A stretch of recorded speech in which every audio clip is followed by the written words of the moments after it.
সম্মানিত ভিউয়ার্স, ভূমি ও দলিল রেজিস্ট্রি সংক্রান্ত তথ্য পেজে আপনাদেরকে স্বাগতম। আজকে আমরা পুরাতন দলিলে কিছু বিষয় নিয়ে আলোচনা করব, যেগুলো হয়তো আপনারা অনেকজনে জানেন বা অনেকজনে জানেন না। বিষয়গুলো আমাদের জেনে রাখা অবশ্যই জরুরি, কারণ বর্তমান দলিলের যে তথ্যগুলো তার সাথে আগের দলিলের তথ্যের অনেকটা ভিন্ন থাকে। কিন্তু আমাদের বিভিন্ন মামলা মোকদ্দমা বা জমি রেজিস্ট্রির ক্ষেত্রে পুরাতন দলিলগুলা বা বায়া দলিলগুলো প্রয়োজন হয়ে থাকে। তো এর অর্থগুলো আমাদের জানা অবশ্যই জরুরি। প্রথমে আমরা জানবো ইয়াদকিদ্দ। ইয়াদকিদ্দ মানে কি?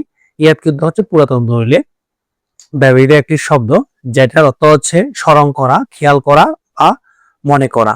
এর মূলত দলিলের যে আমরা তথ্যগুলা দেখি তার মধ্যে দলিল গ্রহীতার পরিচয় প্রকাশ করে। মানে আমরা যে বর্তমানে গ্রহীতা, এই গ্রহীতার নামটা তৎকালীন সময়ে ইয়াদকিদ্দ হিসেবে ব্যবহৃত হতো। এরপরে আমরা যে বিষয়টি জানবো সেটি হচ্ছে দলিলে অনেক সময় লেখা থাকে স্থানে লিখিত। স্থানে লিখিত মানে কি? সাধারণত দলিলে যে আমাদের বিষয়বস্তু থাকে তার মধ্যে যে আপনার দলিল বিক্রেতা বলতেই কিন্তু স্থানে লিখিত বুঝায়। আপনারা যখন পুরাতন দলিলগুলো দেখবেন তখন এই শব্দগুলো আপনারা বেশি খুঁজে পাবেন। তো এই বিষয়গুলো আসলে জানানোটা আমাদের খুবই জরুরি, যাতে আমাদের ভবিষ্যতে এটা কাজে লাগে। তো ভূমি ও দলিল রেজিস্ট্রি সংক্রান্ত তথ্য পেজে আমরা সবসময় নিত্য নতুন আপডেট তথ্য দিয়ে থাকি।